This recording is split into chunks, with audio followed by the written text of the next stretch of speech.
Smart FM, the spirit of Indonesia.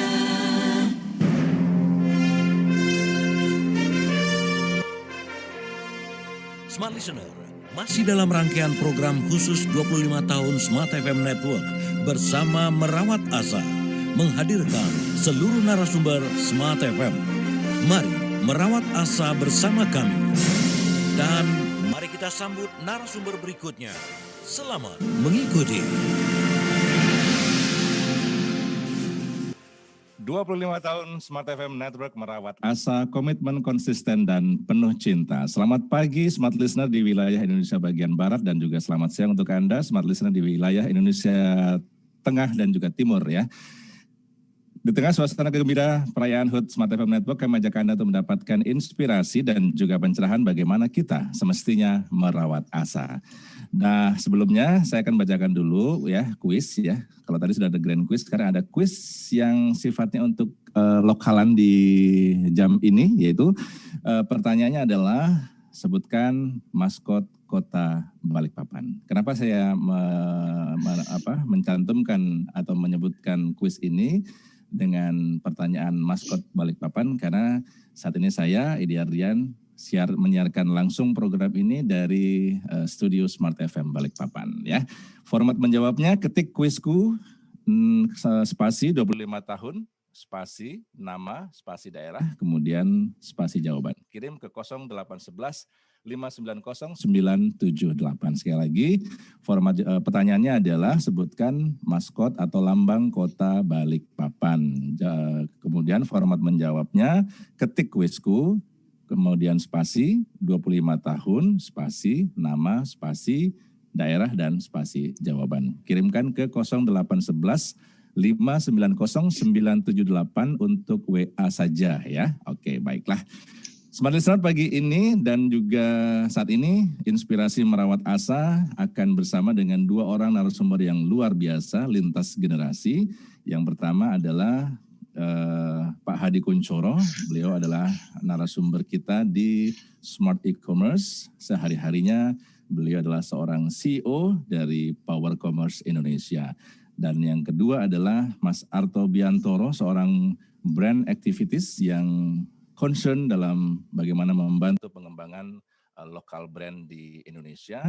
Beliau sehari-harinya juga seorang seorang pembicara juga, moderator, praktisi, dan banyak sekali hal-hal yang melekat di Mas Arto ini. Dari pribadinya memang kita akan belajar banyak hal tentang bagaimana merawat asa dari sisi brand begitu ya. Di Smart FM, Mas Arto juga sangat dekat dengan Smart Listener dengan program Commitment to the Nation. Untuk kedua narasumber ini, saya sapa dengan sapaan penuh antusias, Pak Hadi, Mas Arto. Selamat bergabung dalam program 25 tahun Smart FM Network Merawat Asa. Bagaimana kabar Pak Hadi? Kabar baik Mas Edi, Alhamdulillah sehat ya. Ulang tahunnya 25 nih. Smart Siap. FM juga tentunya menjadi semakin antusias untuk teman-teman Smart Listener di seluruh Indonesia nih harusnya. Siap, dan seluruh dunia Pak Hadi. Dengan digital ini bisa ke seluruh dunia.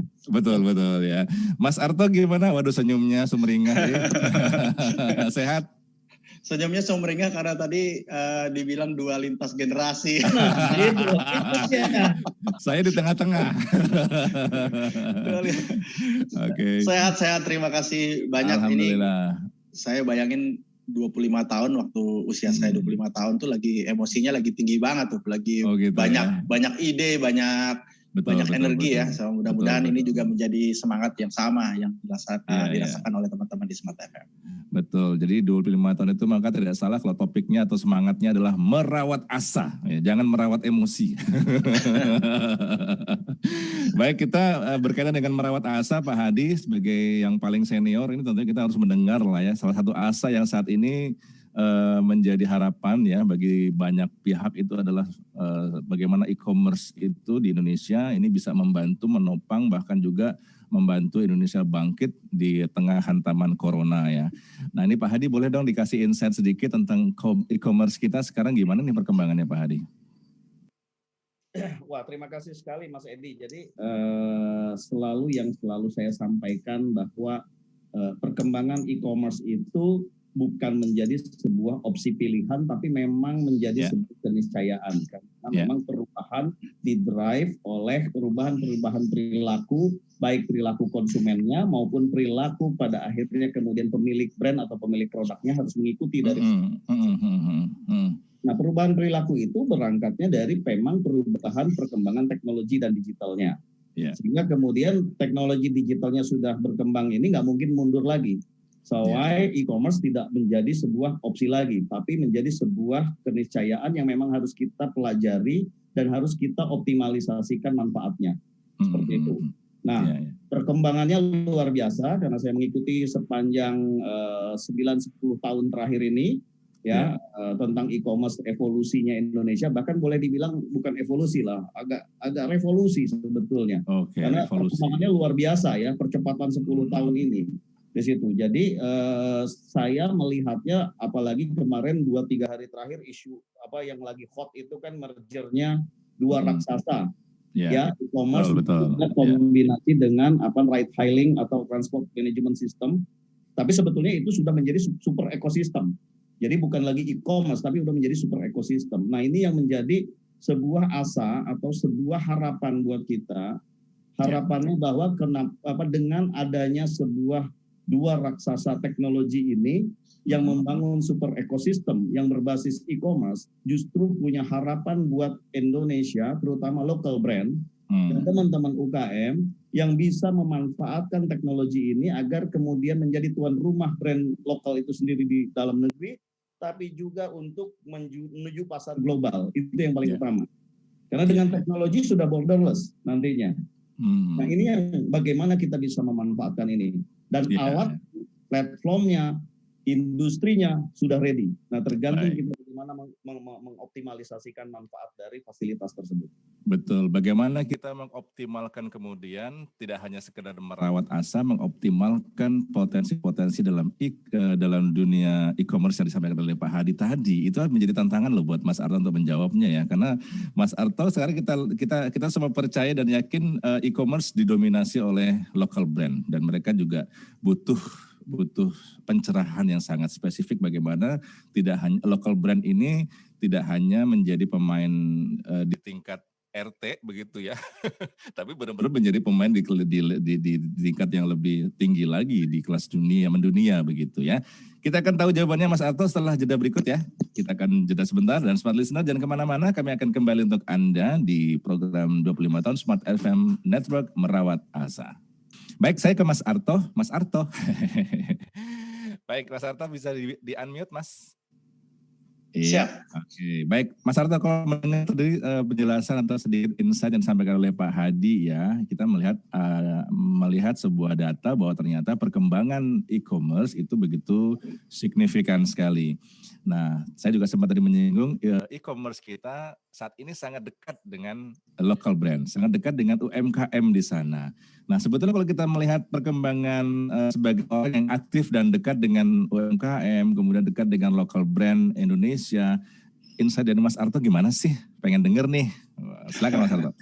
Baik, terima kasih Mas Edi. Memang sejak tahun 2010 ya, setelah kelahiran media sosial, Instagram, kemudian berbagai platform baik marketplace maupun e-commerce lahir, percepatannya itu sungguh luar biasa sekali dalam 10 tahun terakhir. Tapi kita juga melihat bahwa sebenarnya konteks e-commerce dalam kaitan dengan UMKM ini masih jauh dari sempurna. Artinya si UMKM-nya sendiri ya. Beberapa data mencatat UMKM kita ini mungkin masih di bawah 20% atau bahkan 15% kalau bicara mau masuk ke marketplace atau e-commerce. Dan ini memang tantangan buat kita. Tapi ini tantangan yang bagus karena kita memulainya dari 1% kan, dari 0% sekarang 15%. Jadi artinya kita akan melihat dalam 5-10 tahun ke depan angka ini akan hanya terus meningkat gitu.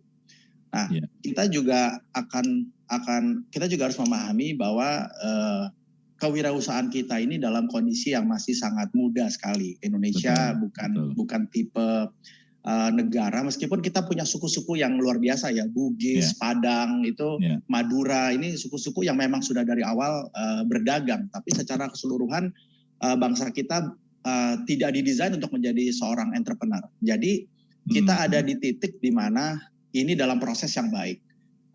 Kalau kita membagi kewirausahaan atau UKM, UMKM sebenarnya ada dua kategori. Pertama UMKM yang basisnya adalah trader, jadi sebenarnya nggak punya barang. Mereka beli barang di luar negeri, di Cina, di mana-mana, lalu mereka menjual kembali. Nah, ini yang di data kita saya lihat yang growingnya fast, karena memang kebutuhan pasar tadi Pak Hadi juga kasih tahu market behavior kita berubah karena kepentingan-kepentingan itu. Di satu sisi ada profil UKM kita yang memang punya barang sendiri. Saya menyebutnya brand lokal tadi, Pak Hadi juga menyebutnya brand lokal. Brand lokal konteksnya artinya dia punya brand sendiri yang dia produksi sendiri. Nah, data ini pasti lebih sedikit dari jumlah yang trader yang punya barang gitu. Nah, tantangannya adalah bagaimana kita bisa mendorong teman-teman pemilik brand lokal sejati dalam tanda petik yang memang punya barang untuk mau on board ke marketplace dan e-commerce. Nah, disinilah peran banyak pihak, baik media maupun para aktivis, pemerintah daerah untuk mendorong inisiatif-inisiatif dan memberikan kemudahan-kemudahan. Jadi saya rasa kehadiran dari super commerce, super ekosistem yang ada tadi tidak akan maksimal kalau kesadaran dari UMKM itu sendiri dibangun untuk masuk ke marketplace. Kalau tidak, konteksnya kan kalau hari ini kita bicara marketplace dan semua ekosistem digital yang ada di sana adalah sebenarnya sebuah medium yang menghubungkan supply dengan demand. Tapi kalau kita tidak mempersiapkan sebuah supply yang memang diinginkan oleh sebuah demand, maka fungsi itu menjadi sia-sia. Dan kita bisa melihat bagaimana, ini tantangan kedua ya, bagaimana kemudian UKM-UKM kita bisa memproduksi produk-produk yang berkualitas sehingga menjadi sebuah demand yang diharapkan, dan kemudian e-commerce menjawab kepentingan itu dengan adanya ekosistem tadi. Oke, ya. Pak Hadi, kalau menyimak tadi disampaikan oleh Mas Arto ya bahwa ternyata e-commerce kita itu kan memang juga masih banyak catatan-catatan untuk bisa terus bersaing begitu ya. Nah, tadi di awal Pak Hadi kan menyinggung soal merger nih. Soal merger dua super app ini menjadi sebuah kekuatan ekonomi baru. Tapi kalau kita coba telaah, sebetulnya merger ini kan kadang-kadang bikin galau juga loh Pak Hadi. Kenapa sih bisa muncul kegalauan seperti itu, dan apa kemudian pengaruhnya bagi lokal brand kita? Oke, baik. Jadi sebetulnya urusan merger ini buat teman-teman UKM atau lokal brand itu nggak usah dipeduliin. Oke. Ya, karena itu adalah gamenya untuk kepada investment exit investment strategik dari para pemilik dua raksasa tadi. Ini urusannya urusan investor itu gitu loh. Tapi yang harus dipedulikan oleh teman-teman brand lokal atau kemudian teman-teman UKM itu bagaimana sebuah ekosistem ketika bergabung itu kan kekuatannya akan menjadi lebih besar. Nah, yang paling utama setelah bergabung itu secara merger tadi, kekuatan tadi, maka kemudian akan memberikan sebuah benefit apa. Nah, itu yang harus ditelaah. Jadi jangan diributkan tentang merger ini dan sejenisnya, nggak usah dikhawatirkan, nggak usah. Itu urusan investornya mereka. Itu urusan tentang exit strategiknya mereka. Tapi harus kita lihat itu adalah, bayangkan coba kekuatan 2 juta ridernya Gojek. Saya menyebutkan ini yang dua merger tadi, terus kemudian merchant yang tergabung dari dua ekosistem tadi itu lebih dari 10 juta merchantnya dari situ. Yang satunya 11 juta, yang satunya 4 jutaan dari situ. Jadi itu luar biasa, dan 11 juta dan 10 juta itu muncul percepatannya itu setelah COVID 1 tahun terakhir ini. Cuman yang tadi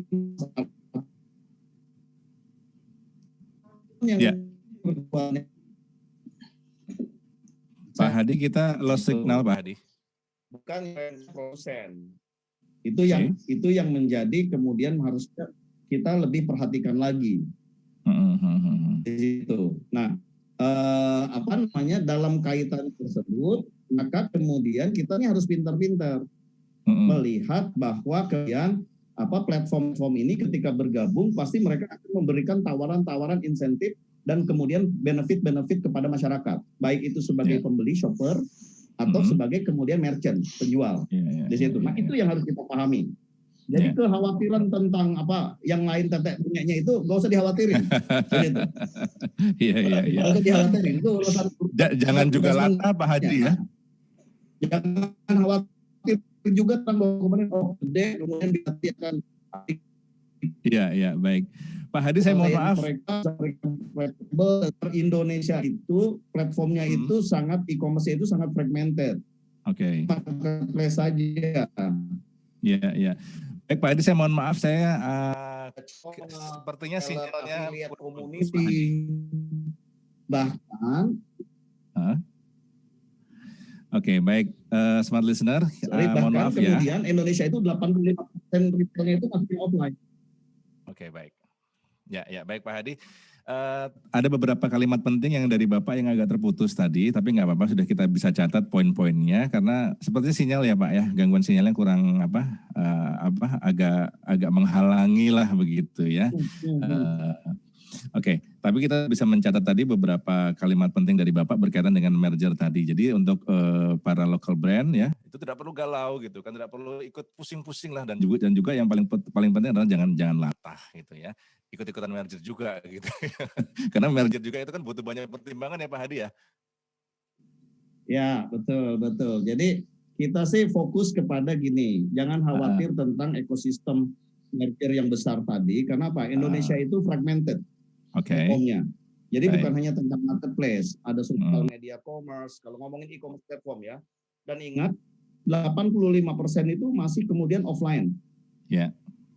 Baik. Retailnya. Jadi kalau kita bicara tentang retail Indonesia itu fragmented banget, online dan offline. Offline masih besar, online-nya itu banyak. Baik. Ada sosial media, chat commerce, reseller community.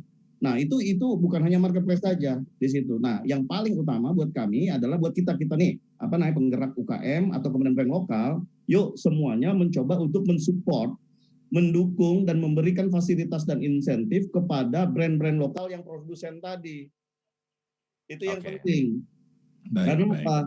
Karena kekuatannya ada di situ. Jangan sampai kemudian kita diciptakan menjadi reseller produknya bukan dari Indonesia. Iya. Betul. Itu saya di situ. Iya. Itu yang penting. Justru saya mengharapkan kita bersama-sama memikirkan memfasilitasi dan insentif bukan hanya dikonsumsi insentif, tapi diproduksi. Ya. Ini harus sudah mulai bergeser di insentif ini gitu loh. Ke produksi agar kemudian kekuatan brand lokal itu bertambah dan semakin sustain. Ya. Oke, baik. Itu yang paling utama sebetulnya. Ini kita akan coba gali lebih dalam nanti dengan Mas Arto ya, yang dekat dengan dunia UMKM kita ya. Tapi kita jeda sebentar Pak Hadi, Mas Arto ya. Smart Listener jangan kemana-mana, kami akan kembali hangatkan suasana pagi dan juga suasana siang Anda di 25 tahun Smart FM Network, merawat asa, keep stay tune. Smart Listener, kita bersama dengan Pak Hadi Kuncoro, beliau adalah CEO Power Commerce Asia dan di Smart FM sebagai narasumber di program Smart E-Commerce. Mendampingi beliau adalah Mas Arto Biantoro, Brand Activities, dan juga narasumber kita untuk di Commitment to the Nation. Mas Arto, menyambung dari yang disampaikan oleh Pak Hadi tadi berkaitan dengan bagaimana local brand ini harus bisa menyikapi dengan bijak dan juga penuh optimisme begitu ya, untuk bisa membantu kebangkitan ekonomi kita. Tapi kita sih pengen dengar juga ceritanya, karena selain Mas Arto ini kan selain seorang penggiat brand lokal gitu ya, tapi juga punya pengalaman ternyata Smart Listener ya, dengar-dengar beliau itu punya pengalaman yang sangat mengharu biru begitu ya ketika badai corona ini menerjang gitu ya. Nah, tapi sebelum ke cerita itu, di tahun 1998 Mas Arto ya, UMKM kita mampu bertahan di tengah hantaman krisis. Tapi di kondisi saat ini, di hantaman corona itu banyak UMKM kita yang rontok juga pada akhirnya. Nah, ini kemudian ngelingnya dengan ceritanya Mas Arto, itu kenapa sih kok bisa ya kondisi ini bisa terjadi, dan cerita menariknya apa kemudian di balik itu Mas Arto, monggo. Itu kalau yang itu sih cerita pribadi kali ya. Iya. Tapi kalau bicara rontok dan gak rontok, sekali lagi memang karena landasan fondasi kewirausahaan kita ini masih dalam tahap membangun. Jadi kita masih melihat, betul, kita akan melihat banyak sekali, apalagi dalam masa pandemi. Kewirausahaan itu tumbuh sangat pesat sekali. Semua orang ingin berjualan, semua orang ingin hidup mandiri, dan ini sebenarnya salah satu contoh bahwa bangsa kita ini bukan bangsa minta-minta gitu. Ketika kita nggak punya kesempatan untuk bekerja, ya kita cari cara untuk survive, untuk hidup. Nah, memang kemudian tantangan dari kewirausahaan, kalau kita belajar basic kewirausahaan, salah satunya adalah network, memahami kebutuhan pasar. Dan ini yang saya rasa banyak dari UMM kita yang di saat-saat dasar ini tidak memiliki pemahaman yang cukup tajam, dan ini hal yang wajar. Sebagai contoh, misalnya saya merasa saya bisa membuat risol gitu ya. Lalu saya bikin risol, saya jualan. Padahal di sekitar kita sudah banyak risol-risol yang lain, sudah banyak keripik-keripik yang lain, sehingga kemudian tantangan dari UMKM tersebut sebenarnya bukan kepada produk, tapi kemampuan mereka untuk masuk atau membangun akses ke pasar.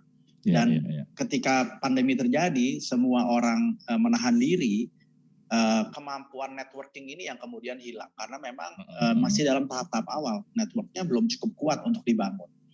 Meskipun demikian, kita juga takjub dalam perjalanan kami ya tahun lalu, kami juga takjub melihat banyak sekali, justru di satu sisi kita mendengar banyak UKM yang tumbang, tapi kita juga melihat banyak sekali UKM yang bertumbuh sebenarnya. Saya hadir di berbagai acara tahun lalu yang kaitannya bertemu dengan para UKM-UKM yang berhasil survive, bahkan memiliki peningkatan penjualan yang berkali-kali lipat. Dan tadi kalau kembali ke kata kuncinya Pak Hadi adalah bagaimana kita bisa membaca market behavior, memahami perilaku konsumen, betul, dan mengadjust produk kita dengan kebutuhan pasar tersebut. Nah, ini yang kemudian challenge terbesar dari UMKM kita, karena landasannya kebanyakan adalah behind the scene. Banyak UMKM kita tuh yang lebih suka ada di belakang dapur. Padahal kalau kita bicara pengusaha-pengusaha sukses hari ini, ya jaringannya harus banyak banget, harus kenal dengan banyak pihak sehingga relasi bisa dijaga. Nah, keadaan itu yang membuat teman-teman UMKM yang tidak punya relasi akhirnya jatuh bangun ya. Tapi mereka yang mampu mengadjust kebutuhan pasar, mereka yang tahu misalnya hari ini katakanlah ready to eat kategori gitu ya, ready to cook kategori itu sebuah kategori yang tumbuh sangat pesat sekali, dan kalau mereka bisa membaca itu, maka mereka bisa mengkonversi produk-produk mereka menjadi ready to eat, ready to cook kategori.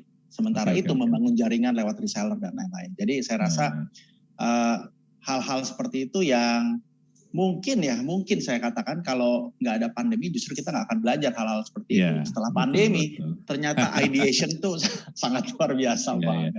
Mas Arto boleh dong, pengen banget dengar ceritanya itu bagaimana bisa survive. Itu yang pengalaman pribadi itu. Ya, karena kami sebenarnya nggak terlalu khawatir sih dalam konteks itu, tapi memang inisiatif-inisiatif yang kami lakukan atau kami set up di tahun 2019 itu akhirnya nggak bisa berjalan karena banyak hal ya, kemudian banyak sekali proyek yang di cancel dan kita juga seperti UMKM yang lain, karena kebetulan kami di bidang jasa ya, jadi UMKM-nya di bidang jasa, kami juga suffer gitu. Tapi di dalam satu titik perjalanan, kami tahu bahwa UMKM merupakan tulang punggung dan pasti pemerintah nggak akan tinggal diam gitu, nggak akan biarin kita berdarah-darah. Jadi kami ada di titik pada saat itu benar-benar udah hopeless banget gitu ya, karena ini juga PR cash flow dan lain-lain yang kita harus pelajari. Tapi sekali lagi sekarang kita udah jago banget sih, udah gitu. Mesti baca. Jadi ya itu luas banget ya perusahaan, bukan hanya product development, tapi gimana ngelola cash flow, gimana kita bisa memahami kebutuhan pasar dan lain-lain. Itu merawat asanya gimana, Mas? Merawat asa bareng teman-temannya gimana tuh? Kita sih harus confidence ya, waktu itu kita optimis banget kalau kita harus terus bergerak meskipun gaji di kantor dan lain-lain itu tersendat gitu ya.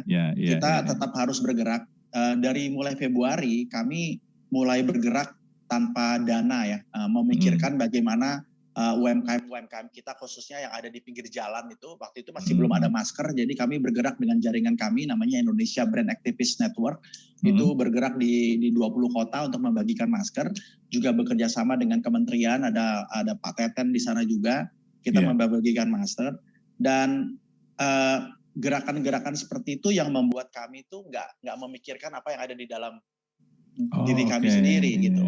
Karena kita sibuk mikirin UMKM dan terus bergerak ya, sampai kemudian di bulan Agustus saya ingat sekali dalam kondisi kita yang sudah sangat terpuruk itu, tiba-tiba bertubi-tubi begitu banyak inisiatif UMKM yang dijahit dengan pihak swasta dan pemerintah, dan seperti yang saya bilang tadi, nggak mungkin pemerintah tinggal diam, jadi kita bergerak bersama-sama, dan mungkin setelah Agustus itu justru tugas-tugas kami jauh lebih banyak daripada tahun 2019.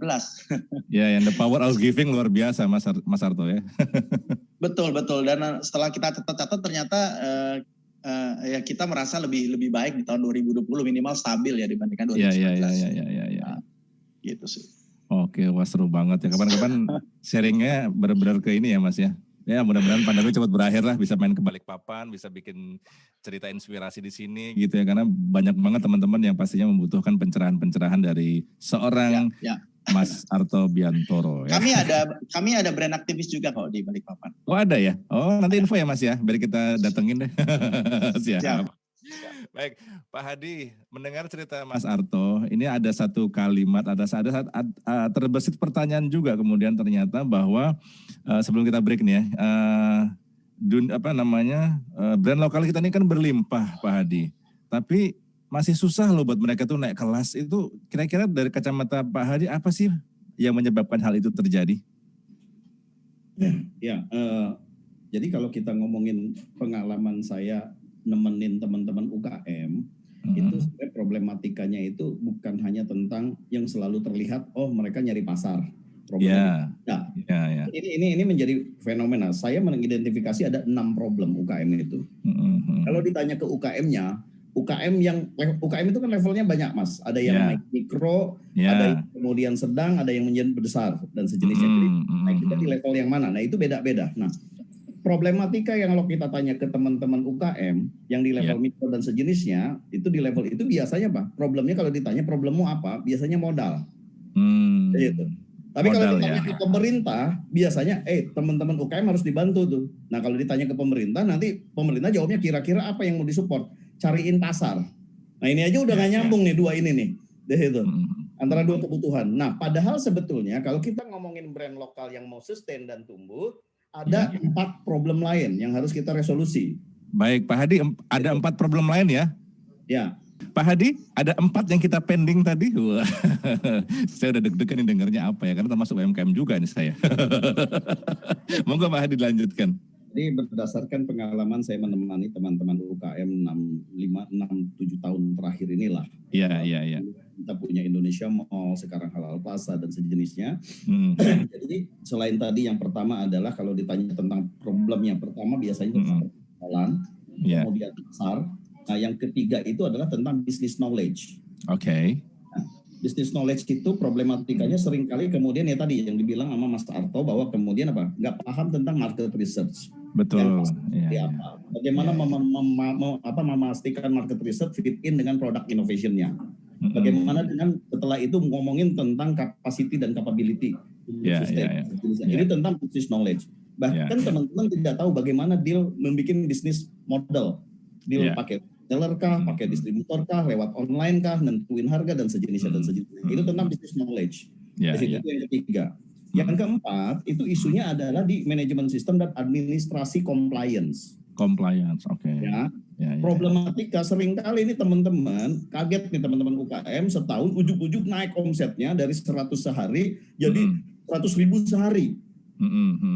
Yang tadinya sehari cuma 1 juta, sehari bisa kemudian jualan sampai 50 juta sehari. Gitu. Biasanya problematikanya ketika mau naik kelas itu adalah apa Pak? Banyak UKM yang bangkrut di tahun ketiga dan keempat justru setelah dia naik kelas, Karena gagal compliance tadi administrasi, maka kemudian apa? Pajaknya masalah, ininya masalah dan sejenisnya. Iya. Yang paling basic kalau di awal-awal biasanya apa? Ketika kita lagi booming, baru mulai bikin produk, bikin brandnya sendiri, tidak punya compliance, nggak ngerti ngurus BPOM-nya, nggak ngerti ngurus PIRT-nya dan sejenisnya. Akhirnya ketika dia tumbuh dan bertumbuh, akhirnya apa? Kepentok tentang administrasi compliance. Betul. Nah, ini another problem yang harus paling banyak dihadapi pada teman-teman UKM. Nah, yang kelima itu adalah technology knowledge. Banyak teman-teman terutama di menengah dan mikro enggak paham tentang knowledge, bahwa kemudian misalnya kamu kalau mencatat finance itu, akunting itu saya nggak ngerti Pak, padahal sistem itu yang murah, yang gratisan itu banyak. Iya. Itu karena apa? Masalah yang keenam itu. Problem yang keenam ya karena isunya di networking, jejaring tadi. Iya. Nah, 6 problematika besar ini yang kemudian menjadi problematika utama dari teman-teman UKM yang kami biasanya dampingi. Tapi paling dasar dan paling utama adalah biasanya di level mindset, Mas. Iya. Oke. Mindset. Jadi, ya Pak ya. Ini yang saya selalu menyatakan kepada teman-teman. Kalau kita mau membuat bisnis, jangan kemudian berpikir dikotomi UKM dan corporate. Iya. Jadi kalau kita mau kemudian bikin sebuah entrepreneurship atau bikin usaha atau bisnis, berpikirlah mindsetnya itu, end game-nya itu menjadi corporate dan besar. Kenapa? Karena mau bikin UKM level dengan membikin corporate, itu metodologi, tata caranya, resikonya, energinya itu sama. Iya. Itu sama dengan yang corporate, cuman level skalanya yang masih kecil dibandingin corporate. Itu aja bedanya. Caranya sama, harus ngerti tentang pemasaran, harus ngerti tentang product development, harus ngerti tentang finance, harus ngerti tentang HRD dan organisasi. Sama Pak, UKM sama corporate kan sama.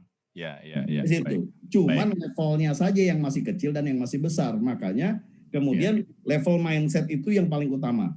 Baik.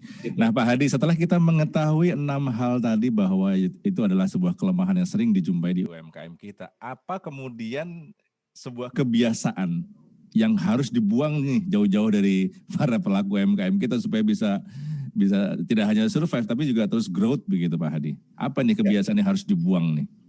Pertama adalah kebiasaan yang dibuang itu adalah tentang mindset bahwa motivasi untuk memulai bisnis itu nggak ada masalah, bahwa sekarang itu untuk menghidupi hari-hari tentang cash. Ya. Kalau kemudian itu short term mimpinya kita, ini tentang mindset ya. Mimpinya kita yang penting gue hidup dulu nih sekarang. Nah setelah itu ketika bisa hidup, berubahlah mindsetnya, segera mengejar mindset yang mimpi besar. Ya. Nah jadi kalau saya mengajari dasar itu adalah sharing dasar, itu adalah tentang mindset. Ya. Itu yang paling utama, buang mindset bahwa kemudian satu, menjadi entrepreneur itu gampang. Karena apa? Jadi entrepreneur itu susah. Karena apa? Iya. Harus ikro, pertama harus belajar. Harus membaca. Harus itu belajar gitu loh. Dan harus punya mentor, punya guru, punya network, jejaring dan sejenisnya. Karena apa? Entrepreneurship itu bukan hanya tentang keberuntungan, tapi tentang scientific metodologi. Di situ. Nah, nggak apa-apa. Pertamanya sih karena kayak untung beruntung, tapi setelah beruntung kalau mau naik kelas, mulailah membuat pola metodologi yang benar. Nah, semua berangkatnya dari mulai tentang mindset. Gitu. Baik. Oke.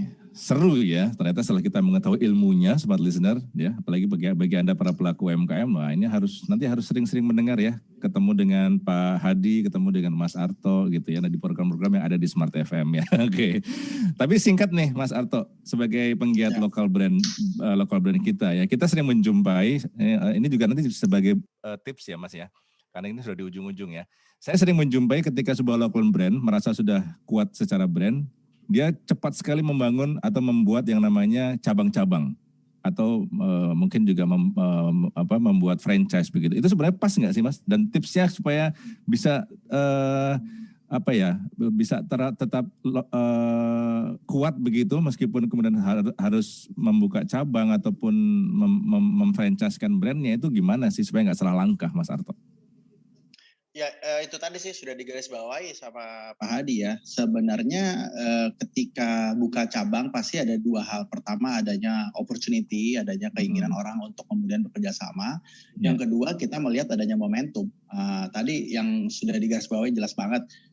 Problemnya bukan di franchise-nya, tapi kesiapan fundamental yang harus dipahami oleh si pemilik usaha tersebut. Tadi isu administrasinya, bahkan saya lihat banyak kasus-kasus yang cabangnya udah di mana-mana tapi mereknya belum didaftarin gitu. Itu kan di problem. Nanti kalau udah dibuka di 10 cabang, 20 cabang, kemudian sistem kontrolnya nggak ada antara pusat dengan daerah, sehingga nanti lama-lama daerahnya bikin sendiri. Habis itu dispute-nya kembali ke pengadilan. Itu akhirnya muter-muter aja begitu. Okay. Jadi saya rasa problemnya bukan ada di potensi pengembangan franchise-nya, tapi tadi landasan dasar kewirausahaan kita ini dalam proses yang sedang bertumbuh dan semakin baik. Jadi kita akan melihat banyak sekali usaha-usaha yang bertumbangan karena itu bagian dari proses learning curve tadi gitu. Dan lama-lama saya jadi terbiasa sih. Jadi saya nggak bisa melihat UMKM harus diselamatkan semua. Sebenarnya yang bisa menyelamatkan UMKM ya UMKM itu sendiri. Oke. Tipsnya adalah, tips singkatnya adalah Mas Arto? Tips singkatnya harus terus bergerak, terus belajar. Terus bergerak, oke. Ya, dan terus membangun jejaring. Saya rasa itu. Oke. Pak Hadi, tips singkatnya untuk UMKM kita untuk bagaimana merawat asa? Jangan nyerah. Dunia berubah, ikuti perubahannya. Karena dengan perubahan dan bergerak itulah opportunities akan terbuka. Baik, luar biasa, mantap bagaimana kita merawat asa di 25 tahun Smart FM Network ya. Ini adalah sebuah hal yang sangat positif, pencerahan insight dari Pak Hadi Kuncoro, CEO Power Commerce Asia. Beliau aktif di Smart FM juga, di Smart E-Commerce, dan juga Mas Arto Biantoro ya, aktif di Commitment to the Nation, seorang penggiat local brand juga di penggiat brand activities begitu ya. Lebih fokus sekarang bagaimana membantu brand-brand lokal untuk bisa bertumbuh dan juga berkembang semakin bagus begitu ya. Kita di akhir acara, Pak Hadi, Mas Arto, matur nuwun, terima kasih banyak untuk insight-nya. Pastinya akan bermanfaat untuk semuanya ya. Salam sukses untuk Anda berdua. Kita akan berpisah dulu untuk melanjutkan lagi bertemu dengan pembicara-pembicara yang lain di jam yang berbeda. Matur nuwun Pak Hadi, Mas Arto, sukses ya. Terima kasih. Oke, terima kasih. Pak Hadi. Siap, Merdeka. Terima kasih. Dan untuk Anda, smart listener semuanya, kuis sudah kita tutup dan akhirnya pemenangnya, sebelum ke pemenangnya jawabannya adalah beruang madu. Beruang madu adalah maskot Kota Balikpapan. Dan selamat untuk Novi yang sudah mengirimkan jawabannya dan nanti akan dihubungi oleh tim dari Smart FM Network ya. Baiklah, kita berpisah dulu di sesi ini dari Balikpapan. Beruang madu adalah maskot kota kami. Kita akan kembali ke studio di Smart FM Jakarta. Saya Diardian pamit, terima kasih dan sukses untuk Anda.